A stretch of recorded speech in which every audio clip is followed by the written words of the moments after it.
Hi friends, welcome to Harish academy. ఈరోజు వార్తలు నిలిచిన జాతీయ అంతర్జాతీయ రాష్ట్రీయ అంశాల గురించి, వార్తలు నిలిచిన వ్యక్తులు, అవార్డులు, పుస్తకాలు, మరి క్రీడా సంబంధిత సమాచారం ఒక్కొక్క అంశాన్ని వివరంగా తెలుసుకుందాం. ఈరోజు ఫస్ట్ టాపిక్ వచ్చేసి ప్రముఖ ఈ కామర్స్ సంస్థ అమెజాన్ భారతదేశంలో రైతుల కోసం ఒక ప్రత్యేకమైన ఆన్లైన్ ప్లాట్ఫామ్ ని మనం ముందుకు తీసుకురావడం జరిగింది. ఆ ఆన్లైన్ ప్లాట్ఫామ్ పేరేంటంటే Kisan store. Kisan store. Each and every word ని అర్థం చేసుకోండి, ఉద్దేశం అర్థమైపోతుంది. కిసాన్ అంటే ఏంటి? ఫార్మర్. కిసాన్ అని ఎవరిని పిలుస్తాం? రైతులను పిలుస్తాం. సో రైతులకి కావలసిన అన్ని పరికరాలను, వారికి కావలసిన అన్ని అవసరాలను తీర్చే ఒక ఆన్లైన్ స్టోర్ అని గుర్తుంచుకోండి, Kisan store. So coming examination లో ఒక ప్రశ్న అడిగే అవకాశం ఉంటుంది. అదేంటంటే ఇటీవల ఏ ప్రముఖ ఈ కామర్స్ సంస్థ భారతదేశంలో రైతుల కోసం ఒక ఆన్లైన్ ప్లాట్ఫామ్ కిసాన్ స్టోర్ ని ప్రారంభించి వార్తలు నిలిచింది అంటే అమెజాన్ ఈ కామర్స్ సంస్థ అని గుర్తుంచుకోండి. నిన్నటి రోజున ఈ కిసాన్ స్టోర్ ఆన్లైన్ ప్లాట్ఫామ్ ని భారతదేశంలో వ్యవసాయానికి సంబంధించింది కదా. సో వ్యవసాయానికి సంబంధించి కన్సర్న్ మినిస్ట్రీ ఏంటి? కేంద్ర వ్యవసాయ మంత్రిత్వ శాఖ. ప్రస్తుతం ఏ మంత్రి విధులు నిర్వర్తిస్తున్నారు? నరేంద్ర సింగ్ తోమర్ గారు. సో నరేంద్ర సింగ్ తోమర్ గారు ఎవరు? ప్రస్తుతం భారతదేశంలో కేంద్ర వ్యవసాయ శాఖ మంత్రి. ఈ కిసాన్ స్టోర్ ఆన్లైన్ ప్లాట్ఫామ్ ని నిన్నటి రోజున ఆవిష్కరించడం జరిగింది, ఇనాగ్రేట్ చేయడం జరిగింది. మరి ఈ కిసాన్ స్టోర్ ఆన్లైన్ ప్లాట్ఫామ్ యొక్క ఉద్దేశం అసలు ఏ అవసరాలు తీరుస్తుంది అంటే రైతులకు కావలసిన అవసరాలను తీరుస్తుంది. రైతులకు ఏం అవసరాలు ఉంటాయి? ముఖ్యంగా ఫార్మ్ ఇన్పుట్స్. ఫార్మ్ ఇన్పుట్స్ అంటే ఏంటి? వ్యవసాయానికి కావలసిన అత్యవసరాలు లేదా నిత్యావసరాలు అనుకోవచ్చు. ఎగ్జాంపుల్, వ్యవసాయానికి కావలసిన విత్తనాలే కావచ్చు, సీడ్స్, లేదా వ్యవసాయం చేయడానికి చాలా పరికరాలను ఉపయోగిస్తారు రైతులు. అలాంటివి ఏవైతే ఉంటాయో టూల్సే కావచ్చు, లేదా యాక్సెసరీస్, లేదంటే ప్లాంట్ ప్రొటెక్షన్ రిలేటెడ్ పరికరాలే కావచ్చు, లేదంటే వ్యవసాయానికి ఉపయోగపడే న్యూట్రిషన్ మెటీరియల్సే కావచ్చు. అలా అన్ని రకాల ఫార్మ్ ఇన్పుట్స్ అరౌండ్ 8,000 రకాల వస్తువులను ఈ కిసాన్ స్టోర్ ఆన్లైన్ ప్లాట్ఫామ్ ద్వారా భారతదేశంలో రైతులకు అందుబాటులోకి తీసుకువచ్చింది అమెజాన్ సంస్థ. ఎగ్జాంపుల్, రైతు ఏం చేస్తారంటే ఈ కిసాన్ స్టోర్ యాప్ ఉంటుంది కదా, యాప్ ని ఇన్స్టాల్ చేసేసుకొని తనకు కావలసిన వస్తువులని ఆర్డర్ చేయొచ్చు అన్నట్టు. ఎగ్జాంపుల్, మనం ఏదైతే ఉంటుందో ఫ్లిప్కార్ట్ లో ఆర్డర్ చేస్తాం కదా, అలా. సో తను ఏదైతే వస్తువును ఆర్డర్ చేస్తారో దాన్ని డోర్ డెలివరీ చేయడం జరుగుతుంది. అదొకటి ప్రత్యేకత. అండ్ రైతులకు కన్వీనియంట్ గా ఉండాలని చెప్పేసి స్థానిక భాషలను ఇందులో పొందుపరచడం జరిగింది. ఎగ్జాంపుల్, మన తెలంగాణ, ఆంధ్రప్రదేశ్ రైతులు ఎక్కువగా తెలుగును అర్థం చేసుకుంటారు కాబట్టి తెలుగు భాష ఉంది. At the same time south Indian language, ముఖ్యంగా తెలుగు, తమిళ్, మలయాళ, కన్నడం అండ్ హిందీ ఇలాంటి భాషల్లో ఈ కిసాన్ స్టోర్ ఆన్లైన్ ప్లాట్ఫామ్ ని అందుబాటులోకి తీసుకొచ్చింది ఏ ప్రముఖ సంస్థ? ఈ కామర్స్ సంస్థ అమెజాన్ సంస్థ అని గుర్తుంచుకోండి. సో ఇటీవల అమెజాన్ సంస్థ తరచూ వార్త నిలుస్తోంది. జస్ట్ 2 days బ్యాక్ మీకు అమెజాన్ వారికి సంబంధించి ఒక మేళా చెప్పాను, కరిగర్ మేళా అని చెప్పాను. కరిగర్ మేళా, కరిగర్ మేళా ఏ ఈ కామర్స్ సంస్థ? అమెజాన్ సంస్థ. ఎట్ ద సేమ్ టైం భారతదేశంలో ట్రైబ్స్ ఇండియా వారు, ట్రైబ్స్ ఇండియా, అమెజాన్ మరియు ట్రైబ్స్ ఇండియా వారి ఆధ్వర్యంలో ఇటీవల వార్తలు నిలిచిన కరిగర్ మేళా ఎవరికి సంబంధించింది? హ్యాండీక్రాఫ్ట్స్ అంటే చేతి వృత్తులపై ఆధారపడిన వారు ఎవరైతే ఉంటారో వారికి సంబంధించిన ప్రత్యేక మేళా అని గుర్తుంచుకోండి. కరిగర్ మేళా గురించి మనం 2 days బ్యాక్ డిస్కస్ చేసాం. అలా ఇటీవల కాలంలో లార్జెస్ట్ ఈ కామర్స్ సంస్థ అమెజాన్ తరచూ వార్తలు నిలుస్తుంది. వెస్ట్ బెంగాల్ రాష్ట్రానికి సంబంధించి డోర్ డెలివరీ ఆఫ్ లిక్కర్ సంబంధిత అంశం వార్తలు నిలిచింది. వెస్ట్ బెంగాల్ రాష్ట్ర ప్రభుత్వం ఇటీవల గడిచిన 6 నెలల కింద అమెజాన్ సంస్థతో కుదుర్చుకున్న ఒప్పందం ఏంటంటే మద్యం ఏదైతే ఉంటుందో, ఆల్కహాల్ ఏదైతే ఉంటుందో ఆన్లైన్ విధానంలోకి తీసుకురావడం జరిగింది. ఎగ్జాంపుల్, మనం ఆన్లైన్ లో ఆర్డర్ చేస్తే మనకి ఇంటికి వచ్చేసి డెలివరీ చేసిపోస్తారు అన్నట్టు. అలాంటిది అమెజాన్ సంస్థ ఇటీవల తరచు వార్తలు నిలుస్తుంది. దానికి సంబంధించిన అన్ని అంశాలు లింక్ చేసుకోండి. ఇక్కడ కిసాన్ స్టోర్ అని గుర్తుంచుకోండి. జస్ట్ నిన్నటి రోజున భారత వ్యవసాయ శాఖ మంత్రి, కేంద్ర వ్యవసాయ శాఖ మంత్రి నరేంద్ర సింగ్ తోమర్ గారు ఈ ఆన్లైన్ ప్లాట్ఫామ్ ని ఆవిష్కరించడం జరిగింది. అమెజాన్ కిసాన్ విత్ ఫార్మర్ అంటే రైతులకి కావలసిన అన్ని అవసరాలను తీర్చడానికి వారు ప్రతిసారి కూడా షాప్ కి వెళ్ళడం, వారికి కావాల్సిన అవసరాలను తీర్చుకోవడం, ఇదంతా ఎందుకని చెప్పేసి వారికి కావాల్సిన అన్ని వస్తువులను కూడా ఆన్లైన్ విధానంలో తీసుకొచ్చింది అన్నట్టు. ఇదొకటి ఇంపార్టెంట్. అండ్ నెక్స్ట్, వ్యవసాయానికి సంబంధించి అరుణాచల్ ప్రదేశ్ రాష్ట్రం వార్తలు నిలిచింది. అరుణాచల్ ప్రదేశ్ రాష్ట్ర ప్రభుత్వం రైతుల కోసం 2 ప్రత్యేక కార్యక్రమాలను నిన్నటి రోజున ప్రారంభించింది. ఫస్ట్ వచ్చేసి ఆత్మనిర్భర్ కృషి యోజన. సెకండ్ వచ్చేసి ఆత్మనిర్భర్ భగవానీ యోజన, భగవానీ యోజన, ఈ రెండు ప్రోగ్రామ్స్ పేర్లను గుర్తుంచుకోండి. ఆత్మనిర్భర్ కృషి యోజన, ఆత్మనిర్భర్ భగవాన్ యోజన, ఈ రెండు పథకాలను ఇటీవల ఏ రాష్ట్ర ప్రభుత్వం ప్రారంభించడం జరిగింది ఫార్మర్స్ కోసం అంటే అరుణాచల్ ప్రదేశ్ రాష్ట్రం అని గుర్తుంచుకోండి. అరుణాచల్ ప్రదేశ్ రాష్ట్రానికి ప్రస్తుతం ముఖ్యమంత్రిగా ఎవరు విధులు నిర్వర్తిస్తున్నారు? పెమా ఖండు గారు, పెమా ఖండు. సో పెమా ఖండు, ఖండు అనే పేరు ఎక్కడ కనిపించినా that is the term related to Arunachal Pradesh అని గుర్తుంచుకోండి. ప్రస్తుతం అరుణాచల్ ప్రదేశ్ రాష్ట్ర ముఖ్యమంత్రి ఎవరు? పెమా ఖండు గారు. నిన్నటి రోజున రైతుల కోసం 2 ప్రత్యేక కార్యక్రమాలను ప్రారంభించారు. ఆల్రెడీ ఎగ్జిస్టింగ్ ప్రోగ్రామ్స్ ఏవైతే అమలవుతున్నాయో రాష్ట్రంలో వాటన్నిటిని మర్జ్ చేసేసి కొంత నవీన పద్ధతిలో ఈ ప్రోగ్రామ్స్ తీసుకురావడం జరిగింది. ఇక్కడ ఫస్ట్ ప్రోగ్రామ్ ఏమంటున్నాను? ఆత్మనిర్భర్ కృషి యోజన అంటున్నాను. ఇది ముఖ్యంగా వ్యవసాయ రంగానికి సంబంధించింది, ఫార్మ్ సెక్టర్ పైన ఆధారపడిన వారు. And at the same time Atmanirbhar Bagwani Yojana ఎవరి కోసం అంటే హార్టికల్చర్ సెక్టార్ అంటే allied sector, agriculture and allied sector కి సంబంధించిన ప్రోగ్రామ్స్ అని గుర్తుంచుకోండి.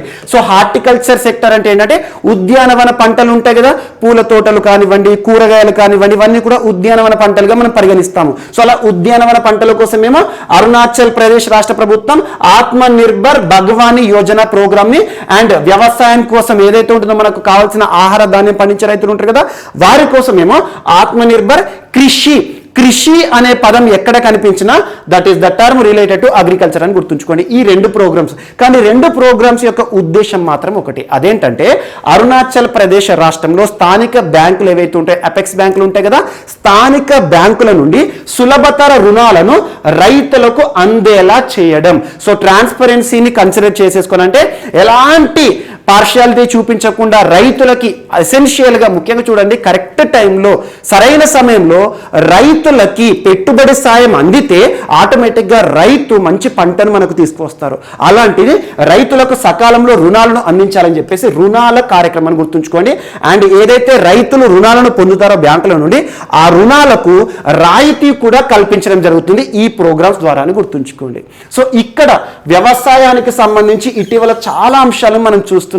ఎగ్జాంపుల్, భారతదేశంలో వ్యవసాయంపై ఆధారపడిన రైతులు ఎవరైతే ఉంటారో వారి యొక్క ఆదాయాన్ని రెట్టింపు చేయాలని చెప్పేసి కేంద్ర ప్రభుత్వం వేసిన ఒక కమిటీని చాలాసార్లు మీకు మెన్షన్ చేస్తున్నాను, అశోక్ దల్వాయ్ కమిటీ అని చెప్పేసి.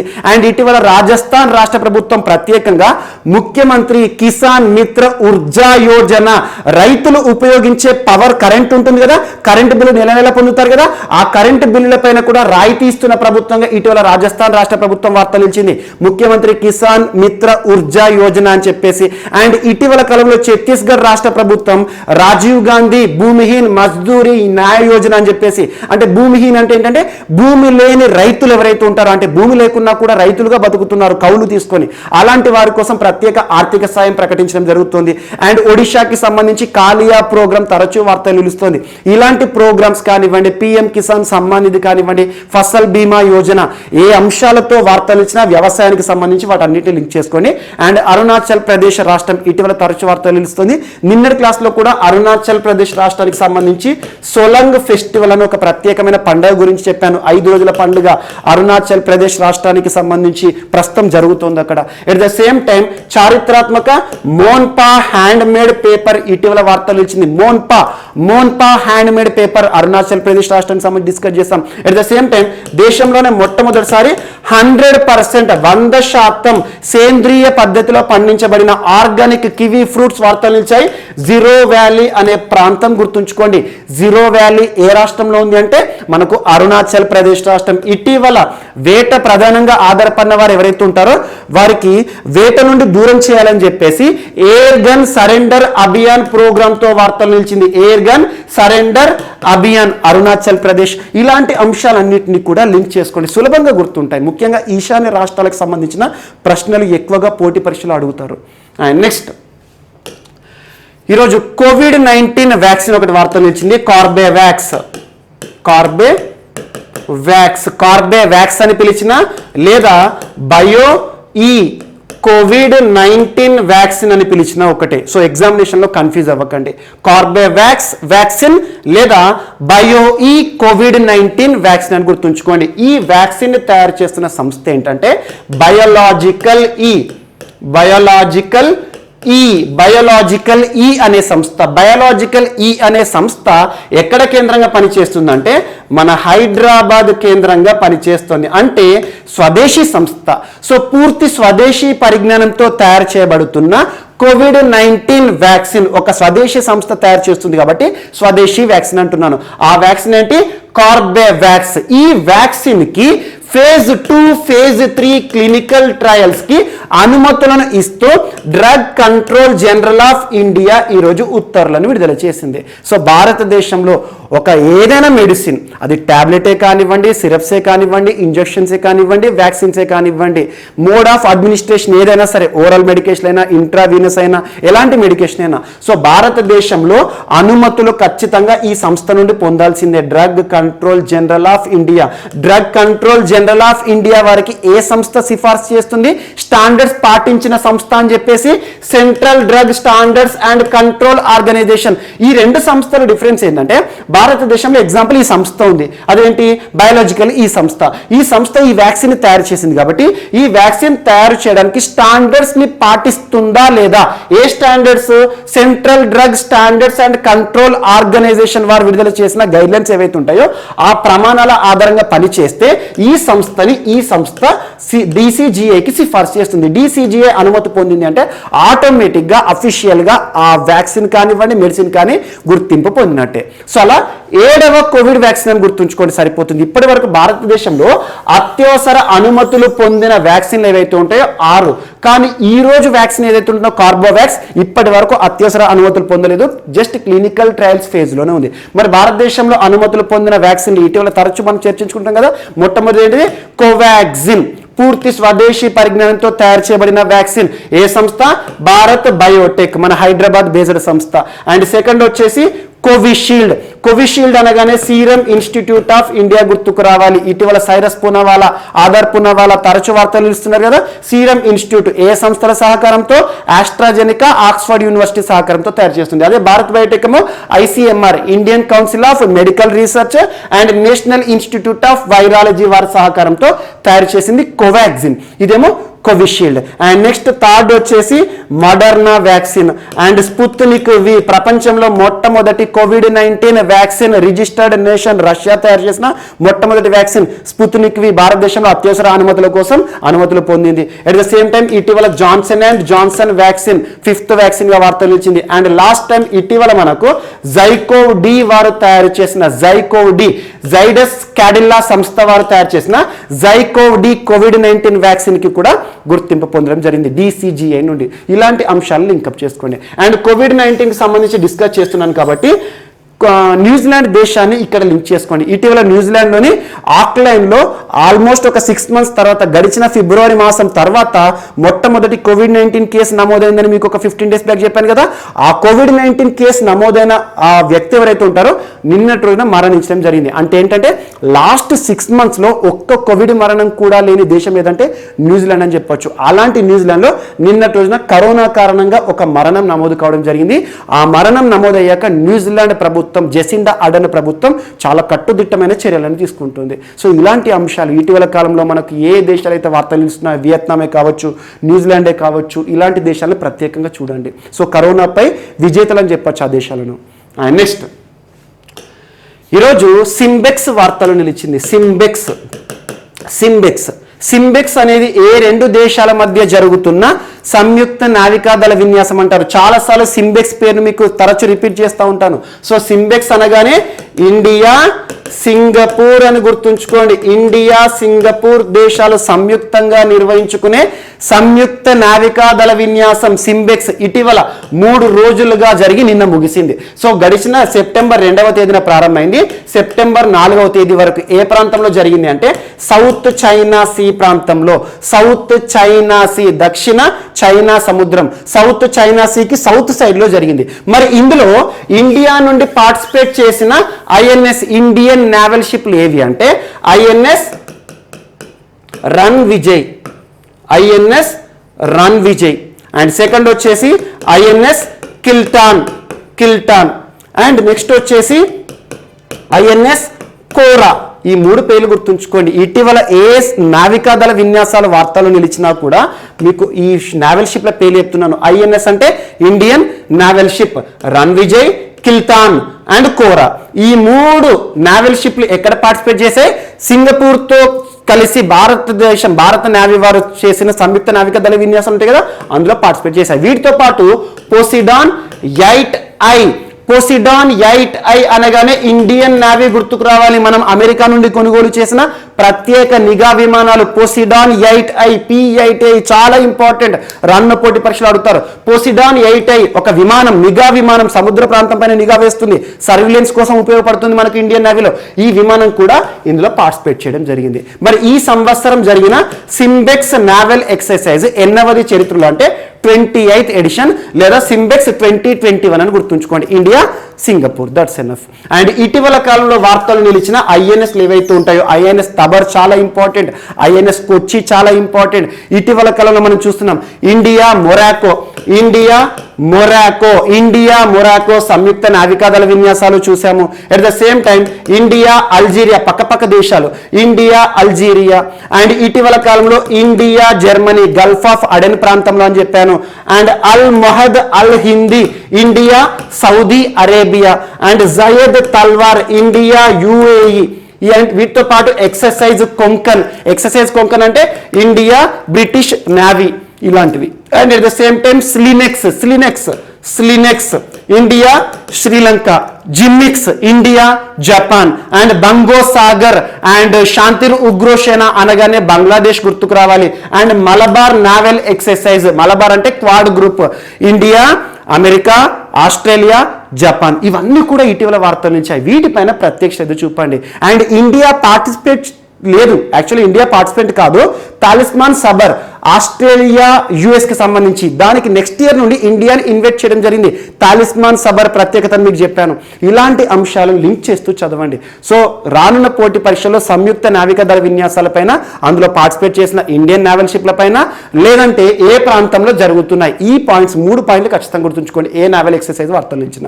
అండ్ నెక్స్ట్ ఈరోజు జమ్మూ కాశ్మీర్ వార్తలు నిలిచింది. సో జమ్మూ కాశ్మీర్కి సంబంధించి జమ్మూ కాశ్మీర్ అడ్మినిస్ట్రేటర్, ప్రస్తుతం జమ్మూ కాశ్మీర్కి లెఫ్టినెంట్ గవర్నర్గా విధులు నిర్వర్తిస్తున్న వారు ఎవరు? మనోజ్ సిన్హా గారు నిన్నటి రోజున టూరిస్ట్ విలేజెస్ అనే ఒక ప్రోగ్రామ్ని ప్రారంభించారు. టూరిస్ట్ విలేజెస్ కనెక్ట్, యాక్చువల్గా మొత్తము టూరిస్ట్ విలేజ్. ఇక్కడ చూడండి, టూరిస్ట్ అంటే ఏంటి? పర్యాటకం అనే అర్థాన్ని ఇస్తుంది. విలేజెస్ అంటే గ్రామాలు అన్నట్టు. ఈ ప్రోగ్రామ్ యొక్క టూరిస్ట్ విలేజెస్, ఈ ప్రోగ్రామ్ యొక్క ఉద్దేశం ఏంటంటే జమ్మూ కాశ్మీర్ కేంద్రపాలిత ప్రాంతంలో ఆల్మోస్ట్ మినిమం 75 సెలెక్ట్ చేసింది ప్రభుత్వం. 75 గ్రామాలను పర్యాటకంగా అభివృద్ధి చేయాలి. పర్యాటకంగా ఎలా అభివృద్ధి చేస్తారు? జమ్మూ కాశ్మీర్ అనగానే కొండ ప్రాంతము, అద్భుతమైన సుందర ప్రాంతం. జమ్మూ కాశ్మీర్ అంటేనే పర్యాటక పరంగా చాలా అద్భుతమైన ప్రదేశము, ముఖ్యంగా ఫారినర్స్ కూడా వస్తూ ఉంటారు. శ్రీనగర్ సిటీకి సంబంధించి ఇటీవల మై శ్రీనగర్ అనే ఒక యాప్ని చెప్పాను మీకు. మై శ్రీనగర్ యాప్ టూరిజంకి ప్రోత్సాహం ఇవ్వడానికి ప్రభుత్వం ప్రారంభించింది. అలా జమ్మూ కాశ్మీర్ ప్రభుత్వం ఇటీవల జమ్మూ కాశ్మీర్ ప్రాంతంలోని, జమ్మూ కాశ్మీర్ కేంద్రపాలిత ప్రాంత పరిధిలో ఉన్న దాదాపు 75 గ్రామాలను పర్యాటక రంగం పరంగా అభివృద్ధి చేయాలని ఏ కార్యక్రమాన్ని ప్రారంభించింది పోటీ అని అడిగారు అనుకో పోటీ పరీక్షలో, టూరిస్ట్ విలేజెస్ అని గుర్తుంచుకోండి. టూరిస్ట్ అంటే టూరిజం అంటే పర్యాటక రంగం, సో విలేజెస్ అంటే గ్రామాలు. సో టూరిజం కావాల్సిన ఆహ్లాదభరితమైన నిర్మాణాలు అక్కడ నిర్మిస్తారు. అండ్ ఏమైతే ఉంటాయి మనకు ఎక్కువగా అక్కడ మనకు కేబుల్ కార్స్ నిర్మించడం కానివ్వండి, స్కూబా డైవ్స్, ఒకవేళ వాటర్ ఉన్నాయి అనుకోండి స్కూబా డైవ్స్ లాంటివి కానివ్వండి, ఇలాంటివి చేస్తూ ఉంటారు అన్నట్టు. పారాషూట్స్ అలాంటివి ఎక్కువ తీసుకొస్తారు. సో అలా జమ్మూ కాశ్మీర్కి సంబంధించి. అండ్ ఇటీవల జమ్మూ కాశ్మీర్ తరచూ వార్తలు నిలుస్తుంది. జమ్మూ కాశ్మీర్కి సంబంధించి మై శ్రీనగర్ యాపే కానివ్వండి, హౌస్లా అనే ఒక ప్రత్యేకమైన విమెన్ ఎంపవర్మెంట్ ప్రోగ్రామ్ చెప్పాను. హౌస్లా అని చెప్పేసి నిన్నటి క్లాస్లో సాత్ అనే ఒక ప్రోగ్రామ్ని చెప్పాను. అండ్ ఇటీవల సుకూన్ హెల్ప్ లైన్ గురించి మనం డిస్కస్ చేశాము. ప్రూఫ్ అనే ఒక ప్రత్యేక యాప్, ప్రభుత్వ అధికారులకు సంబంధించి surveillance app, proof app, macadamisation of roads concept, Kanchoth అనే ఒక ఫెస్టివల్ గురించి చెప్పాను. కంచోత్ ఫెస్టివల్ ఏ కేంద్ర లేదా ఏ రాష్ట్రానికి సంబంధించింది అంటారు. లేదంటే ఇటీవల జమ్మూ కాశ్మీర్ సంబంధించి వేయాన్ గ్రామం వార్తలు నిలిచింది. దేశంలోనే మొట్టమొదటి 100% COVID-19 వ్యాక్సినేటెడ్ విలేజ్ వేయాన్ గ్రామం ఎక్కడ? జమ్మూ కాశ్మీర్. ఇలాంటి అంశాలన్నింటినీ కూడా లింక్ చేస్తూ చదవండి. And next Maharashtra. So Maharashtra ప్రభుత్వం ఇటీవల రాజీవ్ గాంధీ గారి పేరును చాలా హైలైట్ చేస్తుంది. ఈ రోజు కూడా మహారాష్ట్ర ప్రభుత్వం ఒక ప్రత్యేకమైన సైన్స్ సిటీని నిర్మిస్తుందట. Science city. సో విజ్ఞాన రంగానికి ప్రత్యేక ప్రోత్సాహం కల్పించాలని చెప్పేసి ఒక సైన్స్ సిటీని ఎక్కడ నిర్మిస్తుందట మహారాష్ట్ర ప్రభుత్వం? పూణేలో నిర్మిస్తోంది. పూణే. సో పూణే ఏరియాలో నిర్మిస్తోంది. సో పూణే దగ్గర పింప్రి చించువా అనే ఒక ప్రాంతం ఉంటుంది. ఆ ప్రాంతం అవసరం లేదు, పూణే అని గుర్తుంచుకోండి. అతిపెద్ద సైన్స్ సిటీని నిర్మిస్తుంది. సైన్స్ విజ్ఞాన రంగానికి ప్రోత్సాహం కల్పించాలని. దానికి ప్రభుత్వం ఏమని పేరును నామకరణం చేసింది అంటే భారతరత్న రాజీవ్ గాంధీ సైన్స్ సిటీ. ఇటీవల ఏ రాష్ట్రానికి సంబంధించి వార్తలు ఇచ్చింది అంటే మహారాష్ట్ర అని గుర్తుంచుకోండి. రాజీవ్ గాంధీ గారి పేరును చాలా హైలైట్ చేస్తున్నారు. ఇటీవల మనం చూసాం రాజీవ్ గాంధీ ఐటీ అవార్డ్స్ అని చెప్పేసి మహారాష్ట్ర ప్రభుత్వంలో ఐటీ సెక్టార్ కి సంబంధించి అద్భుతమైన కృషి చేస్తున్న విశేష ప్రతిభ పొందిన వారు ఎవరైతే ఉంటారో వారికి Rajiv Gandhi IT awards just 15 days back చెప్పాను. అలా ఇటీవల మహారాష్ట్ర తరచు వార్తలు నిలుస్తుంది. మహారాష్ట్రకి సంబంధించి బృహన్ ముంబై పరిధిలోని బెస్ట్ అనే సంస్థ ఏం చేసింది? పురుషుల పైన ఫైన్ వేస్తున్నారు. బస్సులు ఏవైతే ఉంటే బస్సులో మహిళల కోసం కేటాయించబడిన సీట్లు ఉంటాయి కదా, ఆ సీట్లో పురుషులు కూర్చుంటే 500 రూపాయల ఫైన్ అని ఒక అంశం చెప్పాను. అండ్ ఇటీవల కులాల ఆధారంగా ఉన్న వాడల పేర్లను స్వాతంత్ర సమరయోధులు ఎవరైతే ఉంటారో మహారాష్ట్ర చరిత్రలో గుర్తున్న చరిత్రకారులు ఎవరైతే ఉంటారో వారి పేర్లతో మారుస్తోంది. అండ్ ఇటీవల బృహన్ ముంబై మున్సిపల్ కార్పొరేషన్ తరచూ వార్తలు నిలుస్తోంది. సో అలా మహారాష్ట్రకి సంబంధించి ఇటీవల మిషన్ వాత్సల్య అనే ఒక ప్రోగ్రాం గురించి చెప్పాను. మిషన్ వాత్సల్య ఎవరైతే వితంతువులు ఉంటారో ఈ కరోనా విపత్కర పరిస్థితుల కాలంలో భర్తలను కోల్పోయి బతుకుతున్న వారు ఎవరైతే ఉంటారో వారికి ప్రత్యేకంగా ఆర్థిక సాయం చేస్తోంది. సో ఈ రోజు సైన్స్ సిటీ రాష్ట్ర ప్రభుత్వం నిర్మిస్తున్న దాదాపు కేంద్ర ప్రభుత్వ సహకారం 191 కోట్లు. సో రాష్ట్ర ప్రభుత్వం పూణేలో నిర్మిస్తున్న సైన్స్ సిటీకి రాష్ట్ర ప్రభుత్వం ఏమని నామకరణం చేసింది? రాజీవ్ గాంధీ. ఎందుకు మరి శివసేన పార్టీ రాజీవ్ గాంధీ గారి పేరును పెడుతోంది అంటే ముఖ్యంగా చూడండి, మహారాష్ట్రలో అలయన్స్ ప్రభుత్వం ఉంది. అలయన్స్ అంటే సంకీర్ణ ప్రభుత్వం. ఏ ఒక్క పార్టీకి కూడా మెజార్టీ లేదనుకోండి, కూటమిగా ఏర్పడతారు. అలా శివసేన ప్రస్తుతం national Congress party of Sharad Pawar గారికి సంబంధించింది. And INC Indian national Congress party అంటే సోనియా గాంధీకి సంబంధించింది. 3 పార్టీలు కలిసి అక్కడ ప్రభుత్వాన్ని నడిపిస్తున్నాయి. కాబట్టి అందులో ఒక కాంగ్రెస్ పార్టీ ఉంది కాబట్టి కాంగ్రెస్ ప్రముఖులు రాజీవ్ గాంధీ గారు భారత మాజీ దివంగత ప్రధాని ఎవరైతే ఉంటారో రాజీవ్ గాంధీ గారి పేరును తరచూ వాడుకోవడం జరుగుతుంది. ఇది ఒకటి ఇంపార్టెంట్. రాజీవ్ గాంధీ గారి పేరుతో ఇటీవల ఏ అంశం వార్తలు ఇచ్చినా మహారాష్ట్రాన్ని గుర్తుంచుకోండి. ఏంటంటే పేర్లను జోడించడం. అదే పేర్లను తొలగింపు అంటే నిన్న అస్సాం రాష్ట్రం చెప్పాను. ఒరాంగ్ నేషనల్ పార్క్ రాజీవ్ గాంధీ గారి పేరును తొలగించారు. పేర్లను తొలగించడం అంటే కేంద్రమును కొన్ని బీజేపీ పరిపాలిత రాష్ట్రాలను గుర్తుంచుకోండి. అదే రాజీవ్ గాంధీ పేరుతో ప్రారంభమవుతున్న పథకాలు అంటే మహారాష్ట్ర.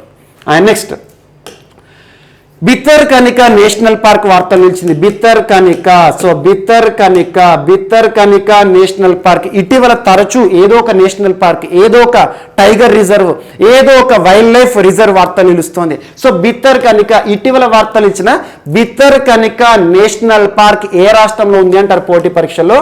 ఒడిషా రాష్ట్రంలో. నిన్నటి క్లాస్లో మీకు చిల్కా లేక్ గురించి చెప్పాను. చిల్కా లగూన్ అని చెప్పేసి అతిపెద్ద బ్రాకిష్ వాటర్ లేక్ అని చెప్పేసి. సో అలా ఈ రోజేమో బిత్తర్కనిక అంటే ఎక్కువగా ఇది ఏంటంటే మొత్తం మడి వాటర్ ఉంటుంది. ముఖ్యంగా సముద్ర ప్రాంతం చుట్టుపక్కల ఉంటుంది అన్నట్టు. మొత్తం కూడా వెట్లాండ్. Actually Ramsar site.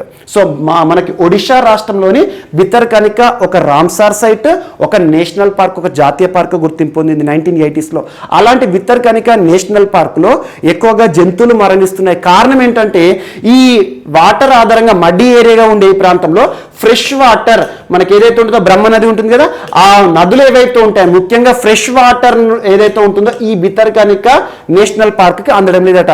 ముఖ్యంగా ఈ ప్రాంతంలో రివర్స్ ఉంటాయి కదా, రివర్స్ చుట్టుపక్కల ఉండే ఇండస్ట్రీస్ వాటి అవసరాల కోసం నదుల నీరును వాడుకోవడానికి ఈ నదులను మళ్లింపు చేస్తుంది. యాక్చువల్గా ఈ నదులను ఎందుకు చెప్తున్నానంటే బిత్తర్కనిక నేషనల్ పార్క్కి చాలా వరకు నదులన్నీ కూడా సముద్ర ప్రాంతానికి వచ్చే ముందు ఇక్కడ కలుస్తాయి అన్నట్టు. సో అక్కడ ఈ నది నీరు ఆధారంగా, నది నీరు అంటే ఫ్రెష్ వాటర్, ఈ ఫ్రెష్ వాటర్ ని తాగుతూ బతికే జంతువులు ఎక్కువగా ఉంటాయి. అక్కడ మొత్తం కూడా వన్యప్రాణి సంరక్షణ చూడడం జరుగుతుంది. అలాంటిది గత కొన్ని రోజులుగా ఈ బిత్తర్కనిక ఈ నేషనల్ పార్క్ కి ముఖ్యంగా రివర్ వాటర్ కానివ్వండి, ఫ్రెష్ వాటర్ అనేది అందడం లేదు, సాలినిటీ పెరుగుతుందంట, అంటే ఎక్కువగా నీటిలో ఉప్పుదనం అనేది పెరుగుతుందంట. అలా జంతువులు మరణిస్తున్నాయి. ఈ రోజు పర్యావరణవేత్తలు ఏమని మొత్తుకుంటున్నారంటే భితర్కనిక నేషనల్ పార్క్ని ప్రభుత్వం నెగ్లెక్ట్ చేస్తోంది, దీన్ని రివైవ్ చేయండి, రెజ్యువనేట్ చేయండి, ముఖ్యంగా దీన్ని పునర్వైభవం తీసుకురాని చెప్పేసి ఒక ఉద్యమం ప్రారంభమైంది. జస్ట్ ఈ స్టోరీ అంత అవసరం లేదు, గుర్తుంచుకోవాల్సింది ఏంటంటే ఇటీవల భితర్కనిక నేషనల్ పార్క్ వార్తలు నిలిచింది. ఏ రాష్ట్రంలో ఉంది అంటే ఒడిషా రాష్ట్రం. ఇది ఒక రామ్సార్ సైట్ అని గుర్తుంచుకోండి. చిల్కా లేక్ రామ్సార్ సైటే, ఇదే రామ్సార్ సైట్ ఇటీవల వార్తలు ఇచ్చాయి. అండ్ ఇటీవల కాలంలో వార్తలు ఇచ్చిన పులికాట్ సరస్సు నిన్న క్లాస్లో చెప్పాను. సాంబార్ లేక్ అని చెప్పేసి మీకు ముఖ్యంగా రాజస్థాన్ రాష్ట్రంలోని సాంబార్ లేక్ గురించి చెప్పాను. అండ్ ఇటీవల లూనార్ లేక్ ఆఫ్ మహారాష్ట్ర తరచూ వార్తలు నిలిచింది. ఇవన్నీ కూడా లింకప్ చేస్తూ చదవండి. అండ్ వన్యప్రాణులకి సంబంధించి టైగర్ రిజర్వ్స్ ఏవైతే ఇటీవల కాలంలో తరచూ మీకు చెప్తున్నానో వాటన్నిటిని ఒక చార్ట్ ఆధారంగా తయారు చేసుకోండి. ఒక 50 పాయింట్స్ చెప్పాను, అవన్నీ చూడండి. And next, so Exim bank line of credit సంబంధిత అంశంతో మాల్దీవ్స్ వార్తలు నిలిచింది. మాల్దీవ్స్ తరచు వార్తలు నిలుస్తుంది. ముఖ్యంగా భారతదేశం అత్యధికంగా ఆర్థిక సాయం చేస్తున్న అంశం ఇటీవల ఏంటంటే ఈ దేశం ఏదంటే మాల్దీవ్స్. ఒక ఆర్కిపెలాగ్, ఒక చిన్న ఐలాండ్ నేషన్. మీరు చూడండి, ఇండియన్ ఓషన్లో ఉండే ఒక చిన్న దేశము మాల్దీవ్స్ అనగానే మన భారతదేశ సంబంధాలు ఏమేమి గుర్తుకు రావాలి?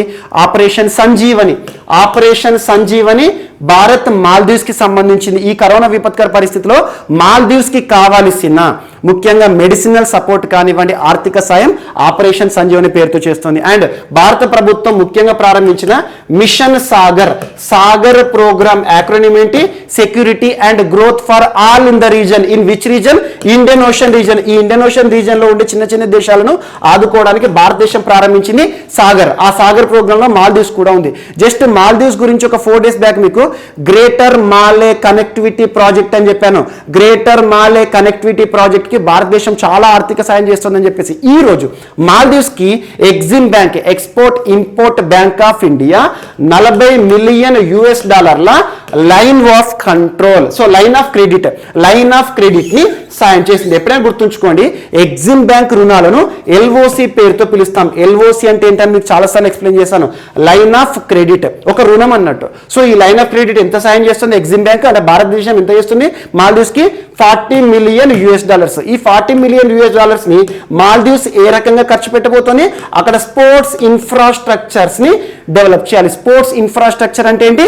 ముఖ్యంగా ఆట ప్రాంతాలు, క్రీడా ప్రాంగణాలను అభివృద్ధి చేయాలన్నట్టు. సో స్పోర్ట్స్ ఇన్ఫ్రాస్ట్రక్చర్ ని డెవలప్ చేయడం కోసం మాల్దీవ్స్ కి ఇటీవల భారతదేశం ఎగ్జిమ్ బ్యాంక్ తరపున ఎంత మొత్తంలో LOC శాంక్షన్ చేసిందంటే $40 మిలియన్.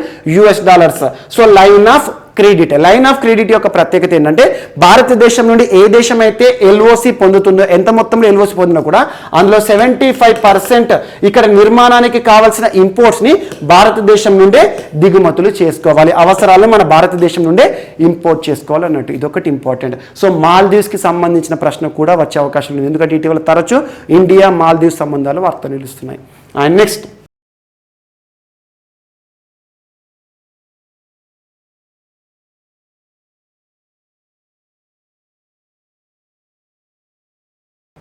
సో ఈరోజు మన నెక్స్ట్ టాపిక్ వచ్చేసి క్రీడలకి సంబంధించిన విశేషాలు. సో క్రీడలకి సంబంధించి టోక్యో పారాలింపిక్స్ 2020 రానున్న పోటీ పరీక్షలో, అది ఏ స్థాయి పోటీ పరీక్ష అయినా కూడా టోక్యో పారాలింపిక్స్ 2020కి సంబంధించి ఒక్క ప్రశ్న అయినా ఉండకుండా ప్రశ్నపత్రం ఉండదు. ఎందుకు అంత ఇంపార్టెన్స్ అంటే భారతదేశ చరిత్రలో ఎప్పటికీ గుర్తుంచుకోవాల్సిన క్రీడలుగా మిగులుతున్నవి టోక్యో పారాలింపిక్స్ అని గుర్తుంచుకోండి. కారణం ఏంటి? మన భారత పారాలింపియన్లు, మన క్రీడాకారులు చూపిస్తున్న సత్తా, మనవారు ప్రదర్శిస్తున్న ప్రతిభ అలా ఉంది. ఒక్క విషయాన్ని, ఒక ఎగ్జాంపుల్ గుర్తుంచుకోండి. ఇప్పటి వరకు పారాలింపిక్స్ చరిత్రలో భారతదేశం గెలిచిన మెడల్స్ 12 మాత్రమే. ఎప్పుడు? టోక్యో పారాలింపిక్స్ ప్రారంభానికి ముందు భారతదేశ చరిత్రలో, భారతదేశ ఖాతాలో ఉన్న మొత్తం మెడల్స్ ఎన్ని అంటే 12, అన్ని పారాలింపిక్స్ కలుపుకొని. అలాంటిది కేవలం టోక్యో పారాలింపిక్స్ 2020లో ప్రస్తుతం జరుగుతున్న ఒకే ఒక ఈవెంట్, ఒకే ఒక పారాలింపిక్స్ లో ఇప్పటి వరకు మన భారత క్రీడాకారులు 19 మెడల్స్ ని సాధించడం జరిగింది. ఆ 19 మెడల్స్ లో ఇప్పటికే 5 స్వర్ణ పతకాలను గెలుపొందడం జరిగింది. నిన్నటి క్లాస్ వరకు మీకు 3 క్రీడాకారులు స్వర్ణ పతక విజేతలు వార్తలు ఇచ్చారు. ఈరోజు 2 క్రీడాకారులు వార్తలు ఇచ్చారు. వారిలో ఒక్కొక్కరి చూద్దాము. ఫస్ట్ వచ్చేసి ప్రమోద్ భగత్ గారు. సో ప్రమోద్ భగత్ పేరు గుర్తుంచుకోండి. ఇటీవల తరచు వార్తలు ఇస్తున్నారు. Sports person of the year గా లాస్ట్ 1.5 month బ్యాక్ మనం చర్చించుకోవడం జరిగింది. ప్రమోద్ భగత్ గారు పారాలంపియన్ ఏ క్రీడకి సంబంధించిన ఆటగాడు?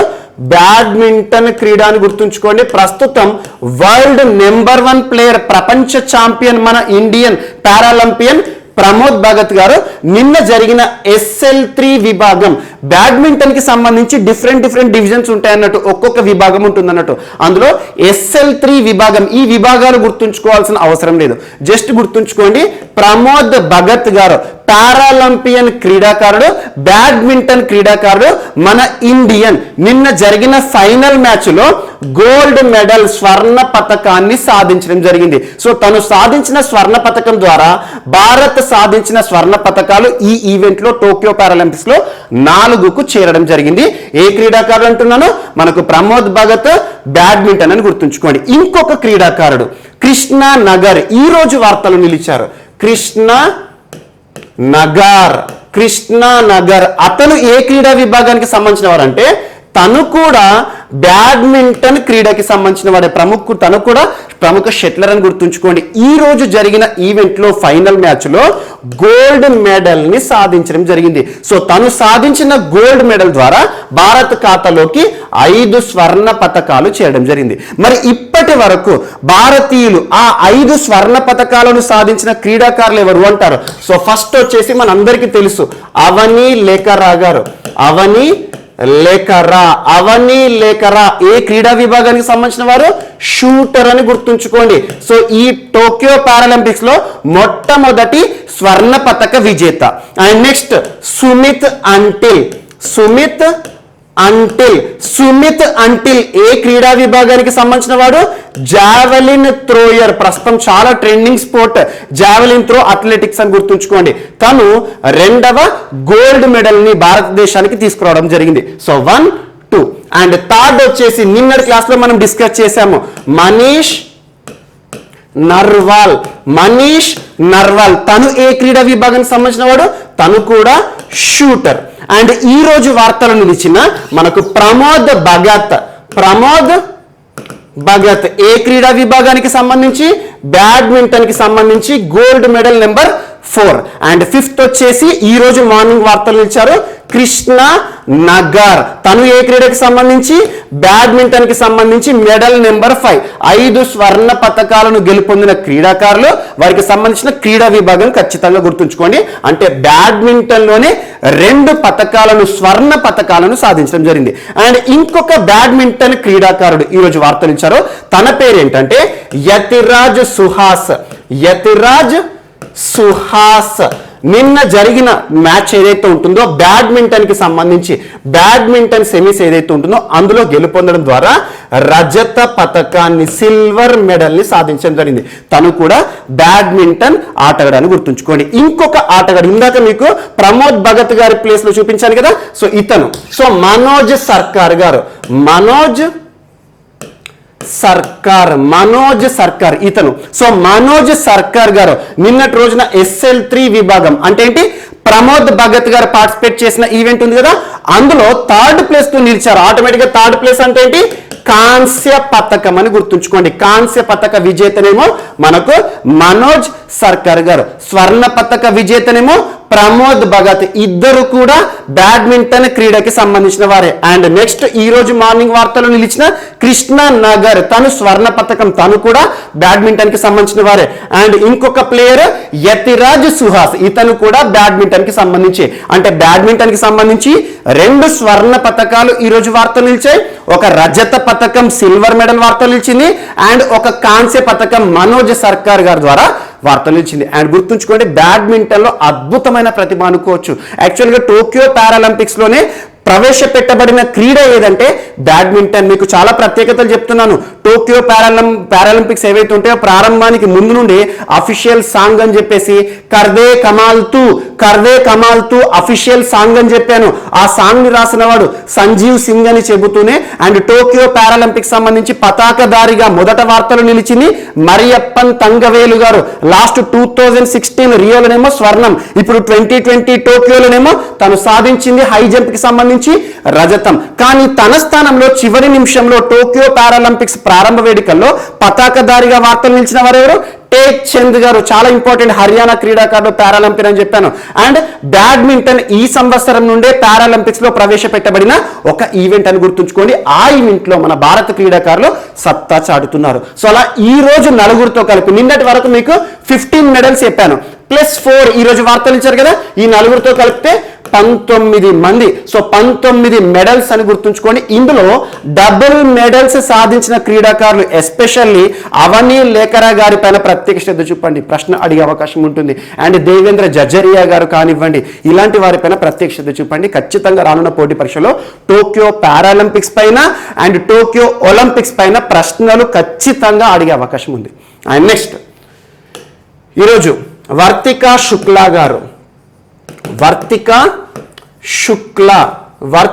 శుక్లా మొట్టమొదటి ఇండియన్ గా వార్తలు ఇచ్చారు, మొట్టమొదటి ఫిమేల్ గా వార్తలు నిలిచారు, భారతీయ మహిళ. దేనికి సంబంధించి అంటే ఇంజనీర్స్ ఇండియా లిమిటెడ్ సంస్థ, ఇంజనీర్స్ ఇండియా లిమిటెడ్ అని గుర్తుంచుకోండి. Engineers India limited public sectors enterprise engineers India limited అనే సంస్థకి నూతన సిఇఓ అండ్ మేనేజింగ్ డైరెక్టర్ గా నియమితులైన వర్తికా శుక్లా గారు. ప్రత్యేకత ఏంటి? ఈ సంస్థ ఏదైతే ఉంటుందో ఇంజనీర్స్ కి సంబంధించింది, భారతదేశంలో ఇంజనీర్స్ కి సంబంధించిన ఒక సంస్థ, పబ్లిక్ సెక్టార్ ఎంటర్ప్రైజ్ అంటే మనకి పబ్లిక్ సెక్టార్ రంగంలో పనిచేసే సంస్థ. సో పబ్లిక్ సెక్టార్ ఎంటర్ప్రైజ్ అయిన ఇంజనీర్స్ ఇండియా లిమిటెడ్ సంస్థకి మొట్టమొదటి మహిళ ఇటీవల కాలంలో చైర్పర్సన్ అండ్ సిఇఓ లేదా ఎండిగా నియమితులై వార్తలు ఇచ్చారు. తన పేరేంటి అంటారు? ఏం పేరు? వర్తికా శుక్లా. జస్ట్ గుర్తుంచుకోండి, Vartika Shukla engineers India limited ఈ సంస్థకి మొట్టమొదటి మహిళ హెడ్ గా వార్తలు ఇచ్చారు, సిఇఓ అండ్ ఎండి అని గుర్తుంచుకోండి, managing director, chief executive officer. ఈ ఇంజనీర్స్ ఇండియా లిమిటెడ్ అనే సంస్థ 1960s లో 1960 దశకంలో ఏర్పాటైన ఒక సంస్థ, ఇంజనీర్లకు సంబంధించిన ఒక సంస్థ అని గుర్తుంచుకోండి. అండ్ నెక్స్ట్ ఈరోజు కె కేశవులు గారు, డాక్టర్ కె కేశవులు గారు యాక్చువల్గా తెలంగాణ రాష్ట్రానికి సంబంధించి ఇంపార్టెంట్ టాపిక్ ఇది. ప్రస్తుతం Telangana state seed development corporation limited, Telangana state seed development corporation limited అంటున్నాను, అంటే తెలంగాణ రాష్ట్ర విత్తనాభివృద్ధి సంస్థ అన్నట్టు. So Telangana state seed development corporation limited కి ప్రస్తుతం హెడ్ గా చైర్మన్ గా ఉన్న కె కేశవులు గారు central seed certification board, central seed certification board అంటే సెంట్రల్ అంటే కేంద్ర ప్రభుత్వానికి సంబంధించింది, అంటే కేంద్ర సంస్థ, కేంద్ర బోర్డు అన్నట్టు. సెంట్రల్ సీడ్ సర్టిఫికేషన్ బోర్డులో మెంబర్స్ ఉంటారు. అందులో ఒక మెంబర్ గా ఎంపికైన తెలంగాణ రాష్ట్రానికి సంబంధించిన seed development corporation limited head ఎవరు అంటారు? సో ఎవరు? డాక్టర్ కె కేశవులు గారు. ప్రస్తుతం ఏ పదవిని నిర్వర్తిస్తున్నారు? తను తెలంగాణ రాష్ట్రానికి సంబంధించి Telangana state seed development corporation limited head గా ఉన్న డాక్టర్ కె కేశవులు గారు ఏ సంస్థకి ఎంపిక కావడం జరిగింది? యాజ్ ఎ మెంబర్ గా. ఏ సంస్థ ఇక్కడ? సెంట్రల్ సీడ్ సర్టిఫికేషన్ బోర్డ్ అని గుర్తుంచుకోండి. అండ్ నెక్స్ట్ గౌరీ లంకేష్ చాలా మందికి తెలిసి ఉంటుంది, ప్రముఖ జర్నలిస్ట్ అండ్ విజిల్ బ్లోయర్. మీకు ఐడియా ఉంటుంది ఈ టర్మ్.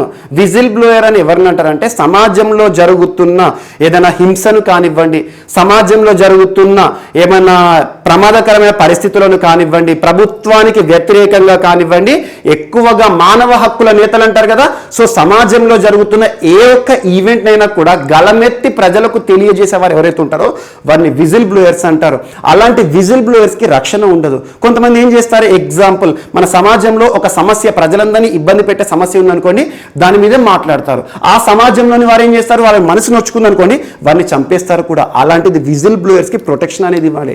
అలాంటి విజిల్ బ్లోయర్ సమాజంలో ఎలాంటి సమస్య కనిపించినా కూడా, ఏ వర్గానికి సంబంధించిన సమస్య అయినా కూడా, ఏ వర్గం బాధపడుతున్నా కూడా, ఏ హింసనైనా కూడా గలమెత్తి మాట్లాడే ఒక ప్రముఖ జర్నలిస్ట్, పత్రికా విలేకరి గౌరీ లంకేష్ గారు 2017 సంవత్సరంలో హత్యకు గురయ్యారు. మీరందరూ చూసే ఉంటారు, బెంగళూరులో తన నివాసం ఏదైతే ఉంటుందో ఎర్లీ మనం ఈవినింగ్ పూట తన డోర్ తీసి బయటకు వచ్చింది, తన గేట్ లోపలే దుండగులు కాల్చి చంపేసేశారు. అది మీకు ఇప్పటికి కూడా చూడండి, యూట్యూబ్లో జస్ట్ గౌరీ లంకేష్ అని చెప్పేసి మీరు వీడియో టైప్ చేయండి, ఆటోమేటిక్గా మీకు వీడియో వస్తుంది. సో దుండగుల చేతిలో, గుర్తు తెలియని హంతకుల చేతిలో హత్యకు గురైంది ప్రముఖ జర్నలిస్ట్ బెంగళూరులో 2017 సెప్టెంబర్ 5వ తేదీన. సో తనకి సంబంధించి ఆ దినోత్సవం ఏదైతే ఉంటుందో సెప్టెంబర్ 5వ తేదీ ఈ రోజున గౌరీ లంకేష్ డేగా సెలబ్రేట్ చేస్తోంది ఒక దేశంలో, కెనడా దేశంలోని ఒక ప్రముఖ సిటీ. ఆ సిటీ పేరు ఏంటంటే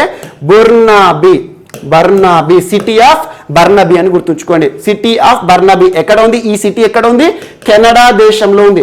కెనడా దేశంలోని ప్రముఖ సిటీ. ఈ సిటీ అడ్మినిస్ట్రేషన్, ఈ సిటీ పరిపాలకులు మేయర్ ఏం డిక్లేర్ చేశారంటే సెప్టెంబర్ 5వ తేదీని గౌరీ లంకేష్ డే.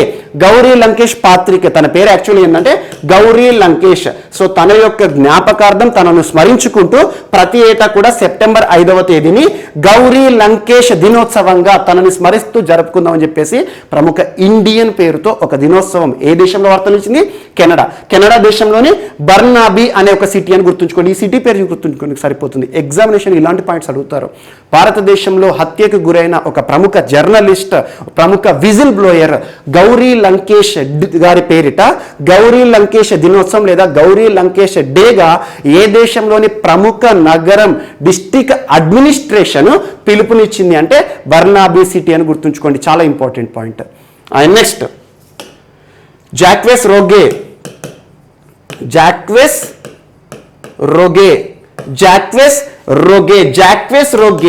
బెల్జియం దేశానికి సంబంధించిన ఒక క్రీడాకారుడు. ఏ క్రీడకి సంబంధించిన వాడంటే రగ్బీ క్రీడాకారుడు. రగ్బీ మీరు సై సినిమా చూసుంటారు. సో సై సినిమా కాదు, సో ఏదైతే ఉంటుందో రగ్బీ క్రీడ అని గుర్తుంచుకోండి. రగ్బీ క్రీడకి సంబంధించిన ప్రముఖ ఆటగాడు, ప్రపంచవ్యాప్తంగా గుర్తింపు పొందిన ఆటగాడు జాక్వెస్ రోగే బెల్జియం దేశానికి సంబంధించిన వాడు. తను ప్రపంచవ్యాప్తంగా ఇంటర్నేషనల్ ఒలింపిక్ కమిటీకి హెడ్గా బాధ్యత నిర్వర్తించారు. ఒలింపిక్స్ కి సంబంధించిన కమిటీ ఉంటుంది కదా, Olympic committee, international Olympic committee ద్వారా ప్రపంచవ్యాప్తంగా గుర్తింపు పొందిన జాక్వెస్ రోగే గారు ప్రపంచవ్యాప్తంగా గుర్తింపు పొందిన ప్రముఖ సెయిలింగ్ స్పోర్ట్స్ కి సంబంధించింది and at the same time rugby క్రీడాకారుడైన జాక్వెస్ రోగే గారు ఇటీవల అనారోగ్య సమస్యల బారిన పడి తుది శ్వాస విడుస్తూ వార్తలు నిలిచారు. జస్ట్ గుర్తుంచుకోండి, జాక్వెస్ రోగే ఇటీవల మరణించారు. ఏ దేశానికి సంబంధించిన వాడు? Belgian player, Belgian sports personality అని గుర్తుంచుకోండి. ఏ క్రీడ అంటే రగ్బీ అని గుర్తుంచుకోండి. ఇంటర్నేషనల్ ఒలింపిక్ కమిటీ మరియు బెల్జియంకి సంబంధించి కానివ్వండి, యూరోపియన్ సెలక్షన్ కమిటీ కానివ్వండి, చాలా విధులను నిర్వర్తించారు. ప్రపంచవ్యాప్తంగా సుపరిచితులైన ప్రముఖ స్పోర్ట్స్ పర్సనాలిటీ జాక్వెస్ రోగే గారు తుది శ్వాస విడుస్తూ వార్తలు నిలిచారు. సో ఇవి ఈరోజు వార్తలు నిలిచిన అంశాలు. మిస్లేనియస్ అంశాలు ఏమైనా మిగిలిపోతే మాత్రం రేపటి క్లాస్లో యాడ్ చేసుకొని నేర్చుకుందాం. రేపు కలుద్దాం. Thank you.